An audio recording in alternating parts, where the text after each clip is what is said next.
Bueno, hola chicos, mi nombre es Alexander Cabezas y yo les vengo a hablar un poco de cómo darle un poco de estructura a las aplicaciones utilizando Viper y Kotlin. No sé cuántos entraron a la charla anterior o ya cuántos han utilizado Kotlin, no sé si pueden...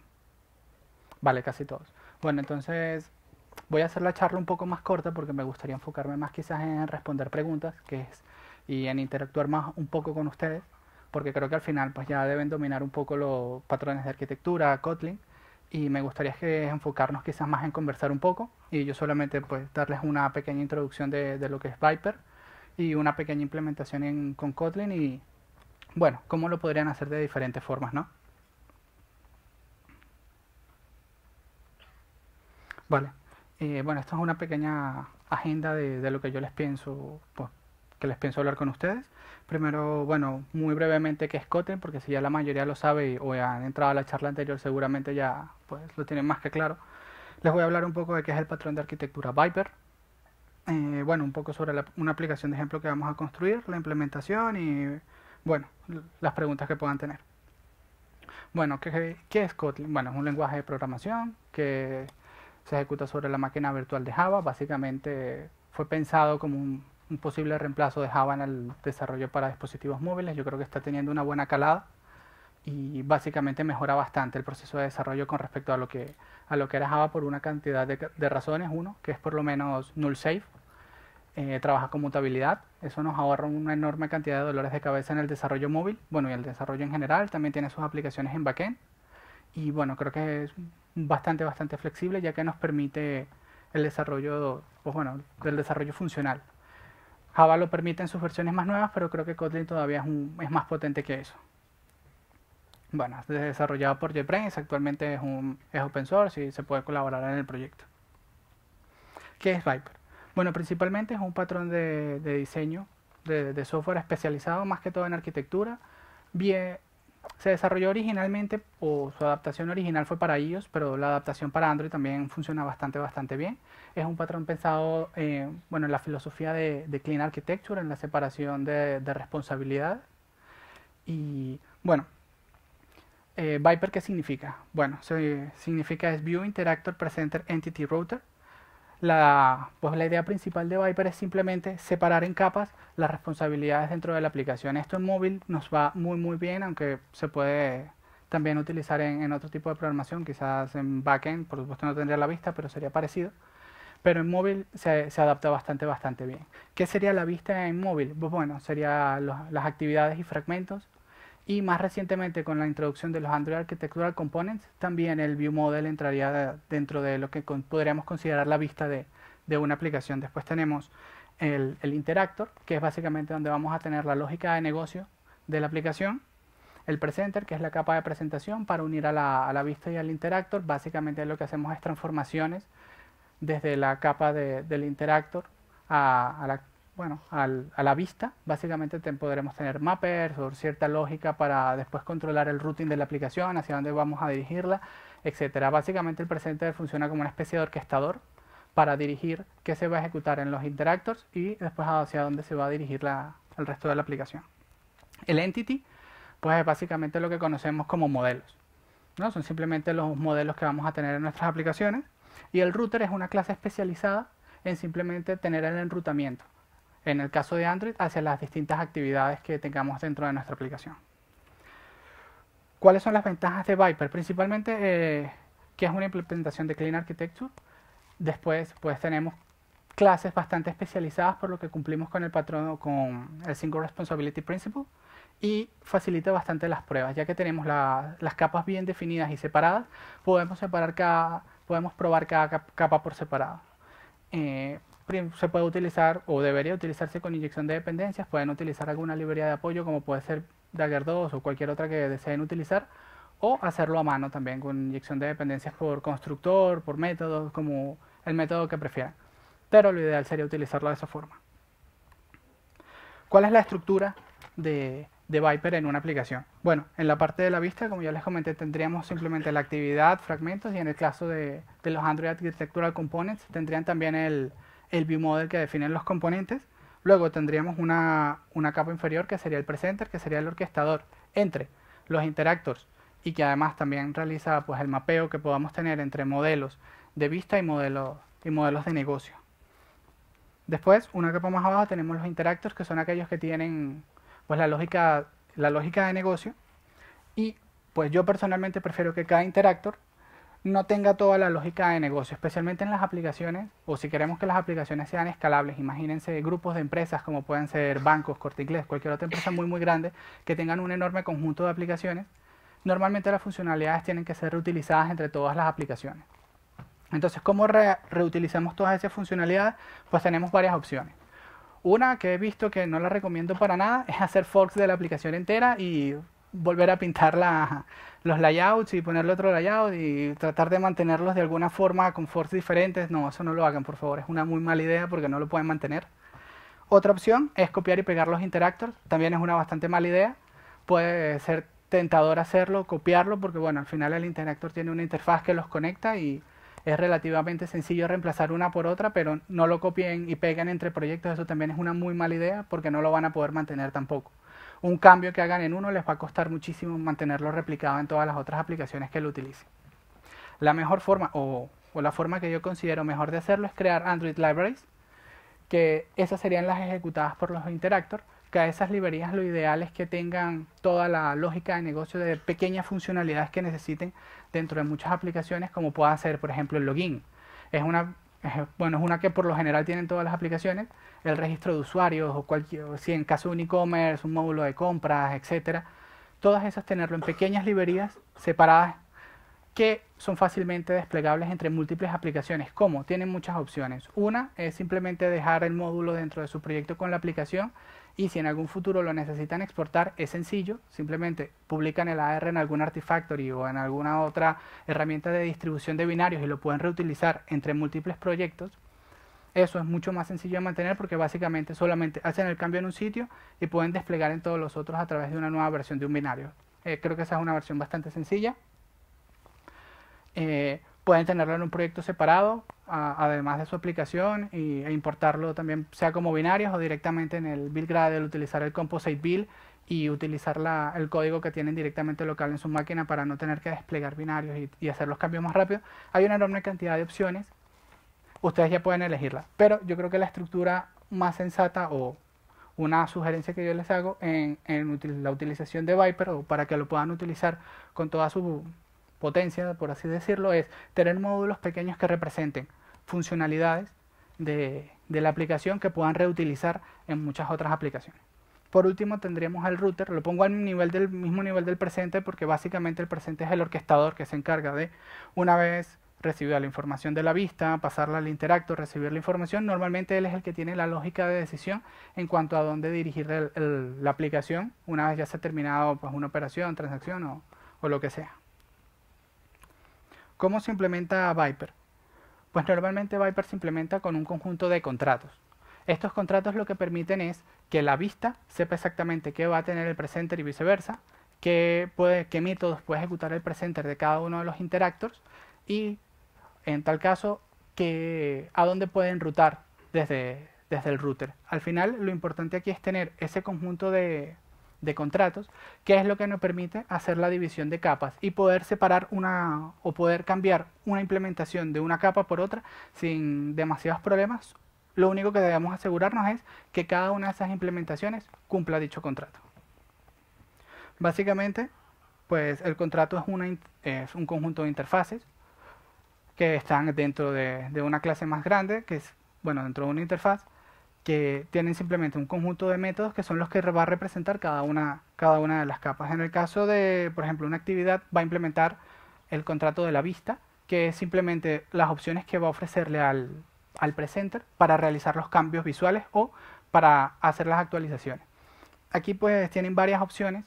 Una es hacerlo directamente con el presenter, y en el caso de que usen a los Android Architectural Components también cuentan con el ViewModel. Para hacer el binding, por ejemplo, entre lo que sería el layout y la actividad, también tienen varias opciones. Una es usar el que ya todos conocemos, el FindViewById, aunque yo les recomendaría que utilizaran, por ejemplo, las librerías en el caso de Kotlin, puedan utilizar los Synthetic Imports. Eso es bastante mejor, se ahorran un montón de líneas de código. También pueden utilizar data binding, por ejemplo, para utilizar programación reactiva. Tienen también una cantidad de opciones de cómo conectar los elementos de layouts con el presenter. Bueno, también otras interfaces son de presenter, interactor y router, pero esas interfaces son bastante simples. Lo que quieren decir es simplemente los métodos que se pueden ejecutar entre las distintas capas. Bueno, vamos a construir una aplicación súper sencilla que lo que va a tener es básicamente un login, un home y, bueno, y una clase de profile que si quieren la podemos ir ampliando durante la presentación. Ahora les voy a mostrar un proyecto que tengo que hice de ejemplo.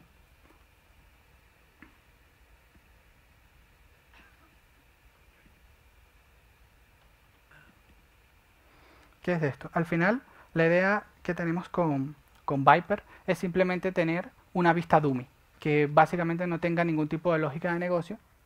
Y esta es una implementación muy sencilla de los contratos que pueden tener para cada una de las vistas que ustedes tengan. Por ejemplo, en este caso creamos una clase login contracts, que es la que va a contener todas las interfaces que representan los contratos de cada una de las capas de dicha funcionalidad. En este caso, por ejemplo, tenemos una capa vista que lo único que ofrece es, por ejemplo, mostrar un error o un método de onDestroy. Yo propongo que en cada una de las capas siempre tengan un método que en vez sea un destroy, un register, close, o como ustedes los quieren llamar, pero que notifique de alguna manera que en ese método deben liberar todos los recursos que ya no van a utilizar cuando esa instancia sea destruida. Si tienen archivos o cualquier otro recurso, cámara, lo que sea que ustedes estén usando en ese momento, libérenlo en ese tipo de métodos. Luego vamos a tener pues el que sería la interfaz del presenter, que simplemente son los métodos que ofrece esta capa de presentación hacia la vista, que se pueden ejecutar desde la actividad. En este caso solamente lo que vamos a tener es un evento cuando presionas el botón de login. Va a recibir simplemente un username y un password, y esos son los parámetros de entrada del método. Cualquier presenter que cumpla con este contrato pues puede ser fácilmente reemplazable entre ellos, ¿no? Porque al final vamos siempre contra una interfaz, que es un principio importante de programación, que debemos programar siempre contra interfaces. ¿Por qué? Porque las implementaciones las podemos modificar, las podemos refactorizar, pero lo ideal es que por lo menos si vamos a refactorizar constantemente, si hacemos una prueba y probamos contra una implementación de una interfaz, siempre van a funcionar. En cambio, si nosotros refactorizamos directamente contra las implementaciones del código, puede ser que nuestras pruebas fallen porque vamos a estar tratando de probar directamente la implementación. Entonces, si cambiamos el nombre de un método, ya hay que cambiar la prueba. Si cambiamos el nombre de una clase o lo que sea, tenemos que cambiar la prueba. En cambio, si siempre probamos contra interfaces, contra implementaciones de una interfaz, no es necesario, porque siempre podemos probar el método del contrato. Después tenemos un interactor que lo que también, de todas formas, va a ofrecer los contratos o las funcionalidades que él le va a proveer al presenter. El interactor output lo puse para la gente que por lo menos quiere implementar Viper en Java. En Kotlin no es necesario, porque en Kotlin no es necesario trabajar con callbacks para devolver información de funcionalidades asíncronas. Por lo menos en Java normalmente, ¿qué se hace? Pasan un callback. Bien sea que utilicen Retrofit o algún otro tipo de librería, normalmente van a pasar un callback que se ejecuta una vez culminado el proceso asíncrono y lo retornan. Para la gente que tenga Java todavía en sus proyectos y quieran ir refactorizando a Viper, lo más normal es que tengan que utilizar esto. Esto es solamente un contrato que debe implementar la misma clase que implementa el presenter para poder enviar los datos o para poder enviar las respuestas desde el interactor y utiliza el presenter como una especie de callback. Y el router, pues lo único que ofrece son los métodos a los que él va a ir enrutando poco a poco, o bueno, a los que va a enrutar la funcionalidad hacia cualquier otra. ¿Cuáles son las implementaciones? Bueno, de la vista es muy sencilla, van a tener simplemente su actividad y simplemente lo que tienen que hacer es implementar el contrato de la vista. Eso es básicamente todo. Esto lo que les permite es no tener acceso directo hacia las cosas de la actividad y no depender directamente de la instancia de la actividad, sino que pueden hacerlo a través de la interfaz. ¿Por qué? Porque si en otro momento quieren utilizar otra actividad, porque quieren realizar cualquier otra prueba, mientras implemente el mismo contrato, siempre van a poder intercambiar unas por otras. Luego, bueno, yo en este caso uso el synthetic import para no realizar el find view by ID o utilizar algún otro tipo de librería como puede ser, no sé, Butterknife o algo de esto que sea un poco más sencilla la nomenclatura. Al final es Syntactic Sugar y en este caso es más fácil, si están utilizando Kotlin, utilizar simplemente los Syntactic Imports. Y lo que hacemos es simplemente llamar a un método cuando ya queremos realizar el login. Realmente no hay mucho más. El presenter es parecido, solamente que va a implementar el contrato del presente y el interactor output. Como les dije, no es necesario que en Kotlin ese no es necesario, es opcional porque no tienen que trabajar con callbacks, pero si tienen ya, lo más seguro es que lo tengan que utilizar. Aquí lo único que van a tener almacenado son dos referencias a instancias, una hacia el interactor y otra hacia el router, porque como les comenté, él funciona como un orquestador. El presenter es quien va a decidir qué métodos del interactor se ejecutan y hacia qué otros elementos de la aplicación va a navegar. Lo único que ofrecemos aquí es simplemente un método que es quien va a ejecutar la lógica de negocio que se encuentra en el interactor. En este caso, ¿cómo la ejecutamos? Como tenemos las corrutinas en Kotlin, creo que es una muy buena forma de utilizar todas las funcionalidades de realizar todas las transacciones asíncronas, porque primero nos permite ejecutar código, o bueno, nos permite ver el código de una forma síncrona, aunque se ejecute de forma síncrona. No tenemos que utilizar las assign tasks que pueden ser complicadas de manejar, o los loaders que también pueden ser un poco más complicados de manejar. En el caso de las corrutinas, solamente podemos ver el código y ya sabemos más o menos lo que puede hacer. Bueno, si está más o menos bien hecho. En este caso, como vemos que la ejecución es, bueno, que podemos que el código esté escrito de una forma síncrona, es más sencillo de leer. Y las corrutinas funcionan muy bien, son mucho más ligeras que un hilo en Java, principalmente porque ellas en sí no son un hilo. Se ejecutan dentro de un hilo, pero ellas lo que utilizan es una parte de ese hilo. Podemos ejecutar cualquier cantidad de corrutinas en el mismo hilo, porque ellas no son bloqueantes. De hecho, la potencia de las corrutinas es que tienen puntos de suspensión. Y entonces, cuando tenemos cargas de trabajo, bien sea síncrona, que son asíncronas, bien sea por peticiones a red o que queremos realizar algún procesamiento muy pesado, podemos utilizar funciones que se pueden suspender. Y entonces las corrutinas se suspenden justo en esas funciones dentro de un solo hilo. Y podemos tener una enorme cantidad de corrutinas dentro del propio hilo, aumentando muchísimo la concurrencia dentro de las aplicaciones. En este caso, bueno, ya para hablar un poco más de Kotlin, aquí lo que hacemos es la función launch. Esa función lo que nos indica es sobre qué hilo va a trabajar esa corrutina. En este caso utilizamos el hilo de UI, que es el main thread, que es donde se van a realizar los cambios, o es a donde queremos regresar una vez terminado el proceso asíncrono que queremos realizar. Luego podemos utilizar el método assign. El método assign es quien realmente ejecuta el bloque de código asíncrono dentro del common pool. ¿Qué es el common pool? Es solamente un pool de hilos que ya están preparados por Kotlin. Estas son ya clases que vienen dentro de la librería de corrutinas de Kotlin y ya los provee. Nosotros solamente aquí los utilizamos. El common pool lo que es eso, es un pool de hilos que ya tiene disponible Kotlin, y el método assign que escoge uno y ejecuta la corrutina en ese hilo. Si se fijan, la estructura del código es básicamente síncrona. Solamente le decimos que ejecute el método del login user y va a almacenar ese resultado en una variable. Aquí lo que vamos a hacer es esto. Con el await lo que decimos es, en ese hilo de background, tú vas a esperar que se culmine la ejecución de ese bloque asíncrono, y cuando termine vas a regresar al main thread para realizar cualquier cambio en el UI que necesites, como bien sea pues hacer un cambio en el router, quitar un loader que esté en la pantalla, un spinner, hacer cualquier cambio visual o lo que sea.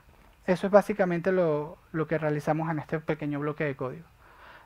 Otra ventaja de las corrutinas, además de poder aumentar la concurrencia, porque podemos ejecutar una enorme cantidad de corrutinas por hilo, es que nos es más sencillo sincronizar eventos asíncronos. Por ejemplo, si quisiéramos ejecutar varias tareas asíncronas, normalmente en Android usando assign task o loaders, nosotros tendríamos que mantener de alguna forma el control de si, por ejemplo, cuando una se termine, lanzar otra, o esperar que dos tareas asíncronas o que dos se terminen para poder proseguir con otro paso. En el caso de las corrutinas es más sencillo, porque al tener un bloque de ejecución, simplemente podríamos ejecutar de nuevo otro método, colocar un await y pasar los dos await a otro método. De esa forma, él ya de forma automática controla que justo cuando se terminen las dos corrutinas, él va a pasar a ejecutar ese método. Nosotros no tenemos que hacer ninguna especie de condición especial para esperar porque una tarea termine y por la otra, simplemente le decimos que en ese método que recibe X cantidad de parámetros, que son los resultados de otras tareas asíncronas, solamente con el método await es suficiente para que la ejecución de ese método espere por la culminación de todas las tareas asíncronas y luego se ejecuta. Eso es una gran ventaja porque de lo contrario, si utilizáramos cualquier otra cosa, tendríamos que nosotros hacerlo de forma manual. Esperar a que una de las tareas asíncronas termine, validar si otra está terminada, si no seguimos esperando. En este caso es mucho más sencillo de manejar. En el caso de que, por ejemplo, sea un success el login, pues simplemente lo que le indicamos es al router que nos queremos mover a la siguiente pantalla. Y en caso de un error, pues simplemente notificamos a la vista mediante el contrato que queremos presentar un error.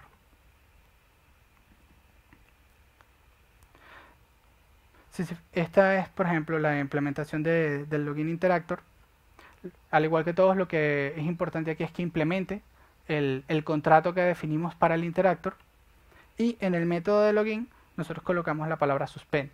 Eso es lo que permite que una corrutina pueda suspenderse en algún punto. Si nosotros no utilizamos la palabra suspend en una función, la corrutina nunca se va a suspender. Todavía funcionaría de igual manera que funcionaría cualquier otra tarea síncrona, pero bloqueando el hilo. Cuando utilizamos suspend, no va a bloquear el hilo, sino que la puede suspender en la ejecución de esa función, continuar con otra y volver a este mismo punto. Fíjense que el método, de cualquier otra forma, no va a ser necesario que dé otra idea de que es asíncrono. Simplemente podemos continuar el desarrollo o escribirlo como si fuera un método síncrono, porque la sincronía la va a dar quien ejecuta el método. Otra cosa con la palabra suspend es que si la colocamos solamente se puede ejecutar dentro de una corrutina o un running block. Si no, no nos va a permitir porque al colocar la palabra suspend ya indica que es un método asíncrono. Si no lo colocamos, lo podríamos ejecutar de cualquier otra forma o de una forma síncrona. Pero si colocamos la palabra suspend, no podemos.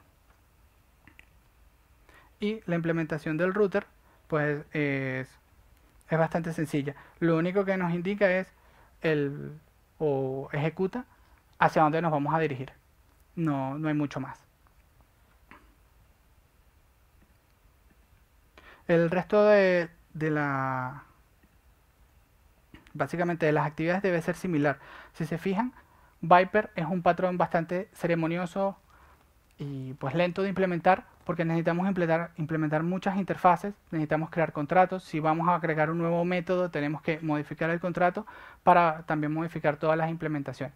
Este es un patrón de diseño bastante útil para aplicaciones que por lo menos tienen o pensamos que vayan a tener bastante tiempo en el mercado, que vayan a tener un ciclo de vida bastante largo y que va a sufrir bastantes cambios en el tiempo. Para aplicaciones más pequeñas, probablemente con un modelo vista presentador o un model view model sean mejores opciones porque este proceso es un poco más lento de desarrollo que con otros tipos de patrones de diseño. No quiere decir que no se pueda utilizar, se puede utilizar en cualquier caso, pero puede o consume un poco más de tiempo. La idea es utilizar esto en aplicaciones que sean un poco más grandes para poder aprovecharlo mejor, porque en otros casos probablemente sea como matar una mosca a cañonazos. Si invertimos demasiado tiempo por ejemplo, si es una aplicación de estas que son de publicidad, que normalmente son para campañas muy cortas de un mes, pues probablemente no compensa tanto, sino simplemente con un patrón más sencillo sea suficiente. Esto es por lo menos para aplicaciones que pensamos que puedan estar en el market 2, 3 años, un año, y que va a sufrir muchos cambios durante ese tiempo. Esto es más fácil. Sobre todo porque es más fácil realizar pruebas, es más fácil refactorizar y es más fácil probar muchas cosas porque solamente podemos cambiar implementaciones. Entonces, pues bueno, esa es más o menos mi sugerencia. Por ejemplo, cuando hablamos de la otra parte de Viper, que son los entities o los modelos, una ventaja que tiene Kotlin sobre Java es que básicamente los modelos en Kotlin son así, con los data class. Una data class es simplemente el equivalente a los pollos de Java, donde en Java tendríamos una enorme cantidad de variables de la clase, los métodos getters o setters, que en Android no se usan tanto porque tratamos de no consumir esa cantidad de métodos para no utilizar el multidef, etcétera, pero que básicamente ese es el pollo de Java, ¿no? Tenemos una enorme cantidad de atributos de la aplicación, tenemos getters y setters, tendremos que sobreescribir el equals, el método de hash, etcétera. En el caso de Kotlin, nada de eso es necesario. Con esto es suficiente. Solamente tenemos que indicar que una clase es de tipo data, colocar los parámetros en el constructor y ya está. Él ya genera todo lo demás. Ya solamente con esto ganamos el método equals, el método de hash. Él ya nos da, podemos tener acceso a las variables porque internamente se comportarían como getters y setters. Y esto es básicamente todo lo que necesitaríamos hacer para crear un modelo utilizando Kotlin. Es bastante más sencillo. También se pueden seguir agregando variables dentro de la clase. Si quisiéramos hacer esto, podríamos hacerlo y agregar aquí alguna otra variable.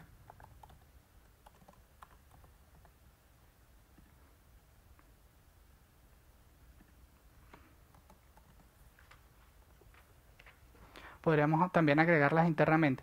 Pero estas variables no se comportan igual que las que están en el constructor.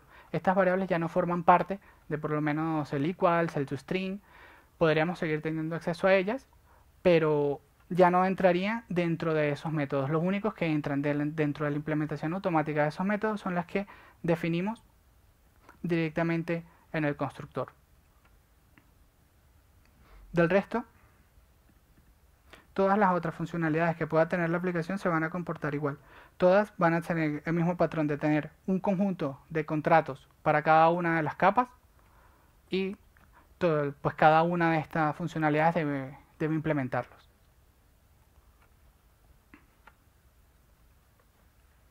Esto era más o menos lo que yo les quería contar y si tienen preguntas, pues podemos quedarnos hablando. Sí, dime.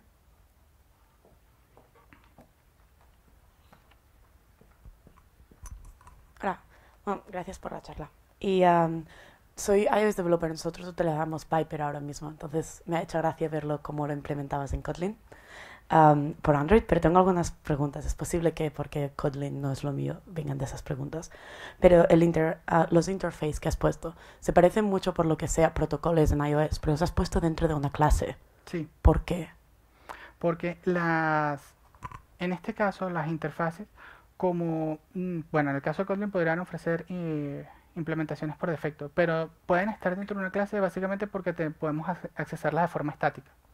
No necesitamos una instancia de la clase en sí para tener acceso a la interfaz. Vale, o sea, interfaces funcionan diferente de lo que son protocolos en iOS. El concepto entonces es el mismo, pero pueden funcionar un poco diferente. Sí, Y al final es solamente una forma para agruparlas. Vale.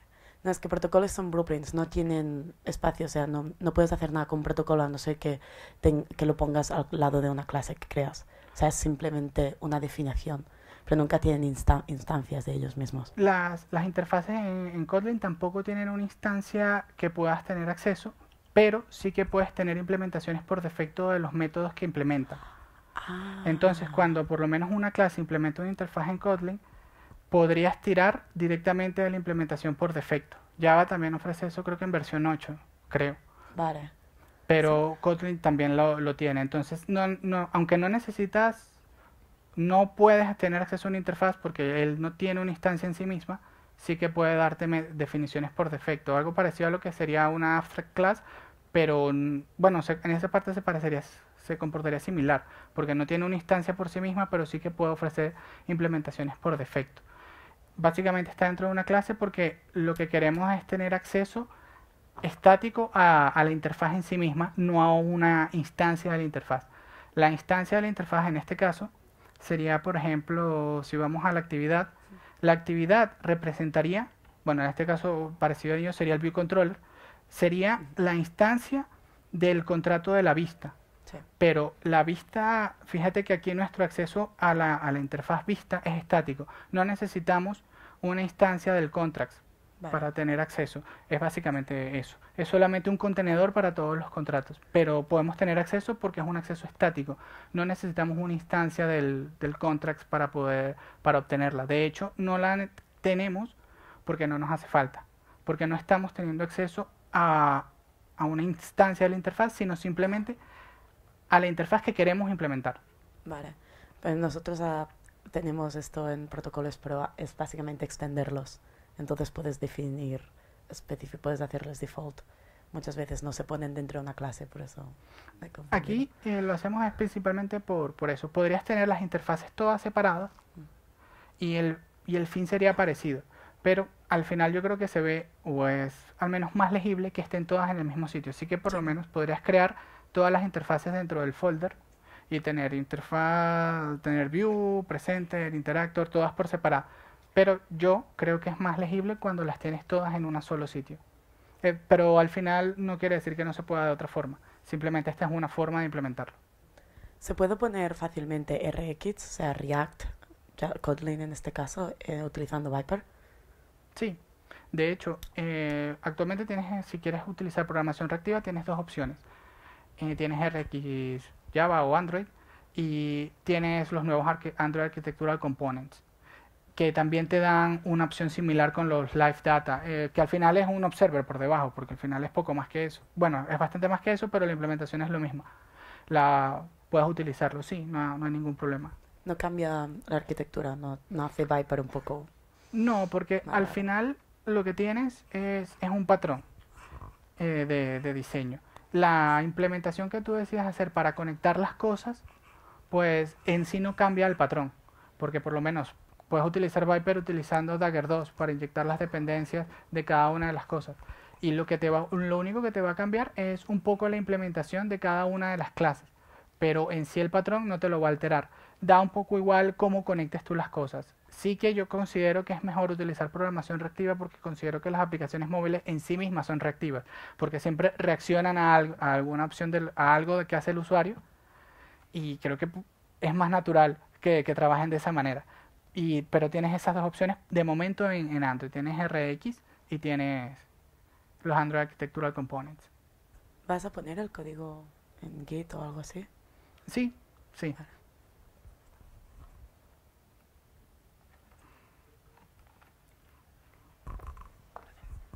Buenas tardes. Has mencionado antes los patrones Model View Presenter y Model View Model. ¿Qué piensas que aporta Viper respecto a estos otros dos patrones que se utilizan tanto en Android? Vale. Al final, bueno, en el caso del Model View Model es un poco diferente el principio, pero lo que te aporta Viper es que te completa todo el flujo o todo el componente de diseño dentro de la arquitectura de una aplicación. Si tú te fijas, el Model View Presenter no es un patrón completo de arquitectura, porque llega hasta el presente y hasta el modelo.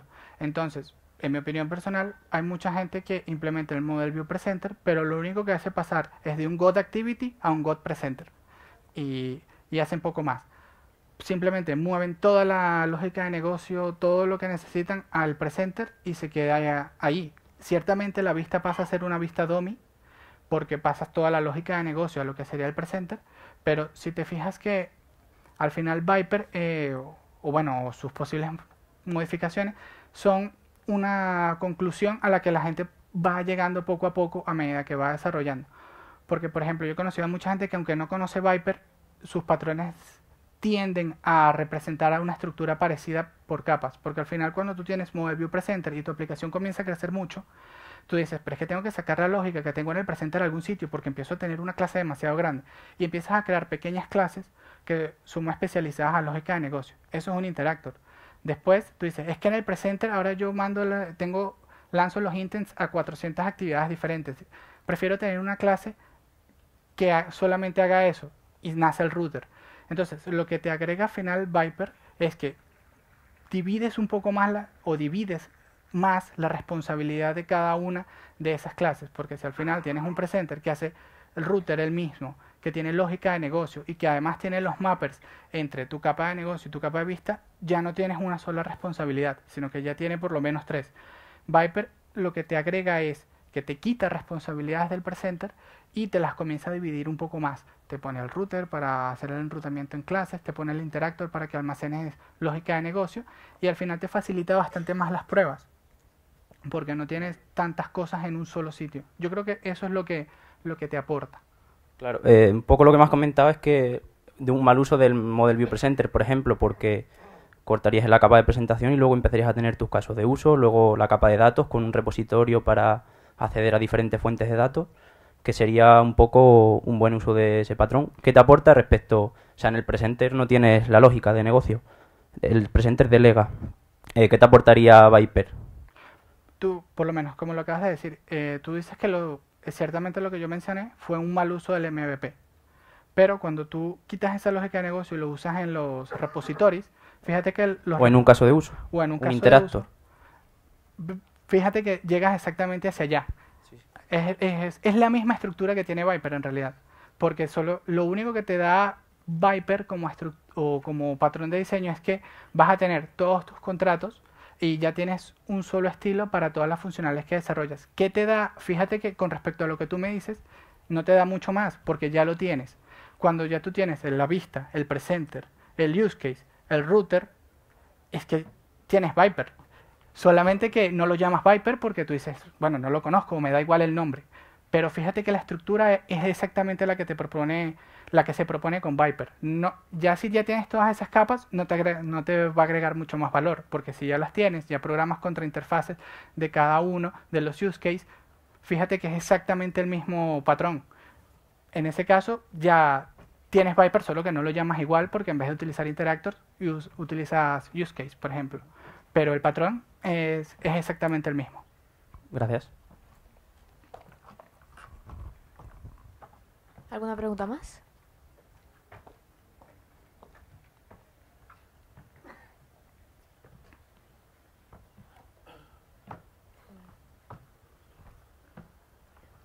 Pues muchas gracias.